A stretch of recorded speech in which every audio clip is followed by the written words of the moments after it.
김건희 씨와 명태균 씨와 이 문제에 대해 이야기를 나눈 정황이 사전에 일부라도 나온다면 이거는 탄핵감입니다. 오늘 조중동 사설은 전부 김건희를 빵에 보내야 된다라는 내용으로 도배를 했습니다. 이유는 역시 뉴스타파가 포문을 연 바로 국정개입 때문입니다. 해당 건을 최순실 사태가 생각나는 상황에서 이 부분이 왜 얼마나 심각한지 충격적 영상 보시고 이어가 보겠습니다. 이거는 여기저기 열심히 수소문하면 확정됐다는 걸 알 수 있는 게 아니에요. 이거는 정책 결정권자 그리고 그 핵심만 아는 거지. 왜냐면 이런 건 엄청난 이권하고 연결돼 있거든요. 네. 여기에 공사도 엄청나게 크게 벌어지고 관련 업체 입지도 연결돼서 이권이 어마어마한데 그래서 이걸 철저히 비밀로 한단 말이죠. 이걸 안 그러면 미리 부동산 사놓을 거 아니에요, 사람들이. 네, 맞습니다. 각종 이권을 챙길 거 아닙니까? 명태균 씨 혼자 이걸 어떻게 압니까? 더군다나 이 창원 의창은 김영선 전 의원의 지역구가 있는 것이죠. 그러니까 의혹이 제기될 수밖에 없는 거예요.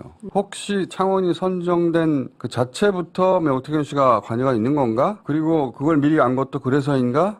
국정 결정 과정에 명태균 씨가 어떤 식으로든 관여가 있다면은 이건 공천하고는 완전히 다른 차원의 문제가 됩니다. 네. 최순실 씨가 박근혜 정권을 무너뜨리게 만든 국정농단의 영역에 들어가는 거예요, 이게. 어떻게 알고 있었는지 일단 공개된 녹취에 따르면 이때는 김영선 전 의원이 현역일 때 지역구 의원이 미리 알 수 있는 내용이 아니거든요, 사실. 명태균 씨가 아무런 직책도 없는데 김영선 전 의원 회계 책임자가 된 강혜경 씨에게 이런 지시를 하는 거예요. 이 문제를 대통령실이 과연 해명할 수 있을까요? 오빠는 친오빠라고 둘러댔는데 이거는 텔레파시 말고 방법이 있나? 만약 선정 과정에서 대통령 부인 김건희 씨와 문자나 통화나 통해서 명태균 씨와 이 문제에 대해 이야기를 나눈 정황이 사전에 일부라도 나온다면 이거는 탄핵감입니다. 그냥 핵폭탄이에요. 네, 심각합니다. 자세한 부분은 아마도 다음 주 공익 제보자 강혜경 씨가 국감에 출석하면 세밀한 부분에 대해서 추가 폭로를 하실 텐데 파장이 커질 것 같습니다.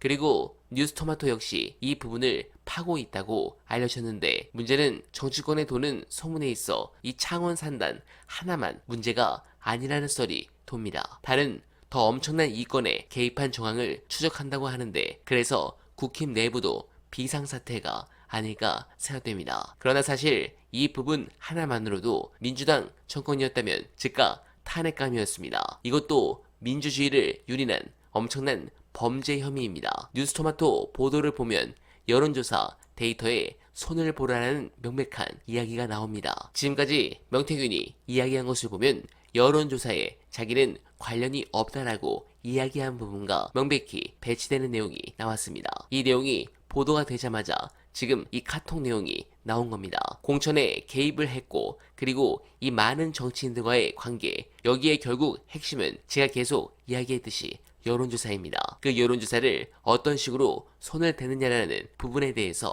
지금 단초가 나온 거고 그래서 지금 이게 일종의 카톡 문자를 폭로한 것은 다른 쪽으로 지금 기사를 호도를 하기 위해서인 겁니다. 그런데 그걸 알면서도 이게 논란이 된 것은 무엇이냐? 이 오빠는 여사의 친오빠다 라고 이야기를 합니다. 이렇게 바보 같은 자충수는 제가 처음 봤습니다. 이런 바보 같은 자충수를 두고 그러고 나니까 이 주제가 더 커지는 거죠. 그냥 차라리 그때 너무 절박해서 여러분들한테 도움을 많이 청했다 이렇게 이야기하고 나오면 되는 거죠. 뭘 이런 식으로 대응을 합니까? 정말 아마추어가 아닐 수 없는데 하루빨리 정권이 무너져 이 고통이 끊어지길 간절하게 바라며 어날바는 오늘도 최선을 다하겠습니다. 여러분 고맙습니다.